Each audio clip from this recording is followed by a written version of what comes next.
Nous avons créé un espace ouvert. Les gens peuvent s'y rendre quand ils veulent. Nous cherchons avant tout à faire en sorte que le groupe soit uni au lieu de nous occuper de la gestion du personnel. Nous permettons à ces personnes de prendre beaucoup de décisions.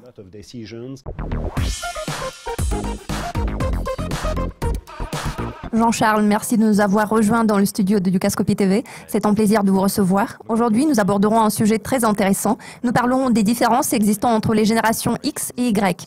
Pourriez-vous nous parler de votre façon d'embaucher, de gérer et de motiver les représentants de ces deux générations chez Lord Louise ? C'est une longue histoire.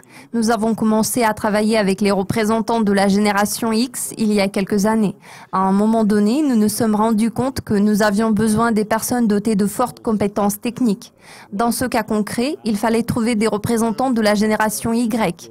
Il a fallu passer par une école de commerce pour trouver de bons candidats. Au départ, nous ne voyions pas de différence entre les représentants des deux générations en question. En revanche, au bout d'un certain temps, nous avons fini par comprendre que ces deux générations avaient des mentalités totalement différentes. Alors, nous avons décidé de créer un espace ouvert. Les gens peuvent s'y rendre quand ils veulent. Nous cherchons avant tout à faire en sorte que le groupe soit uni au lieu de nous occuper de la gestion du personnel. Nous permettons à ces personnes de prendre beaucoup de décisions. Certaines d'entre elles travaillent de chez elles. Nous nous servons de Skype, de WhatsApp et d'autres technologies informatiques pour créer un lien entre ces personnes.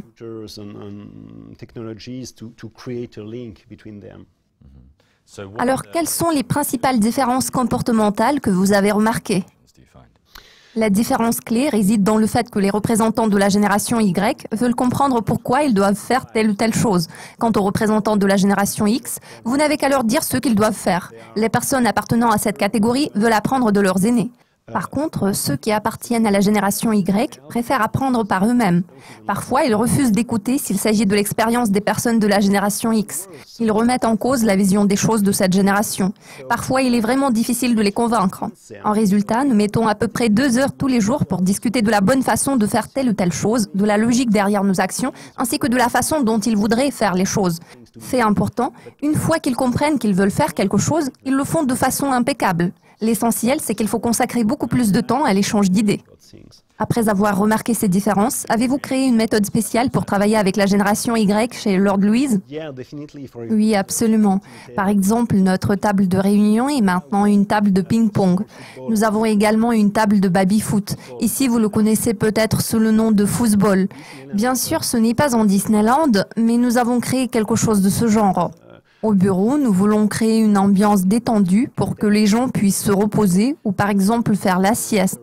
Nous leur offrons du café et d'autres boissons. Nous voulons faire en sorte qu'ils se sentent comme chez eux. Alors oui, la mentalité de ces personnes est totalement différente. Contrairement à la génération X, la présence physique n'est pas indispensable pour eux. Pourriez-vous nous expliquer ce phénomène? Pourquoi la génération X a-t-elle besoin d'une présence physique? Cela signifie que nous organisons plus de réunions avec les représentants de la génération X. En revanche, pour ce qui est de la génération Y, une fois que ces personnes comprennent ce qu'il faut faire et qu'elles sont motivées à le faire, elles se mettent au travail. L'essentiel, c'est de bien diriger leur énergie. Il faut tout simplement leur donner une orientation globale et elles font tout le reste. Par conséquent, vous pouvez déléguer plus de responsabilités à la génération Y et c'est vraiment intéressant d'un point de vue de gestion. Vu que nous nous concentrons sur les différences entre les générations X et Y, que pouvez-vous dire sur leur façon d'interagir les uns avec les autres? Je dirais que les représentants de la génération Y sont vraiment individualistes. Lorsqu'ils rencontrent d'autres personnes, ils se montrent amicaux. Ils créent tout de suite leur propre groupe sur WhatsApp. Et puis, si quelqu'un part, ils auront le contact avec les autres, donc il n'y a plus d'interaction entre eux. À cet égard, le comportement des représentants de la génération X est totalement différent. Ils s'attachent aux gens. Ils ont tendance à rester en contact les uns avec les autres pendant quelques années après un changement d'emploi. Vous voyez, la vision des choses de la génération X est en contraste flagrant avec celle de la génération Y. Fantastique. Quel sera d'après vous l'avenir de la génération Y? C'est une question bien difficile.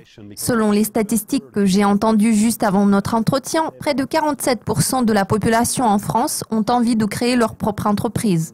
Il s'agit notamment de la génération Y. Bien sûr, c'est cool de créer votre start-up lorsque vous êtes jeune, mais il faut comprendre que vous pourrez faire face à plusieurs échecs. Il est crucial de comprendre qu'il faut aussi apprendre la façon normale de faire les choses. Je pense que le monde du travail va changer dans quelques années et que les tâches seront moins importantes.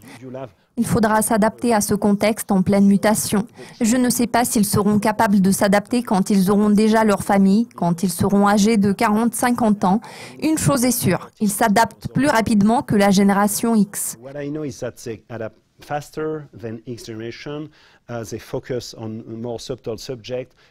Ils se focalisent sur des choses plus subtiles. Il est difficile de faire des prévisions à long terme car ils devront s'adapter tout le temps.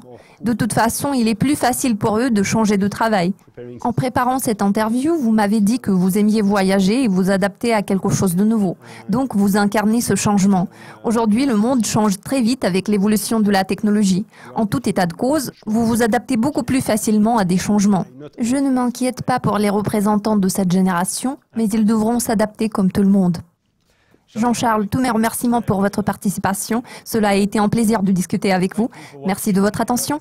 Nous vous invitons à suivre nos mises à jour régulières sur le site de Dukascopy TV.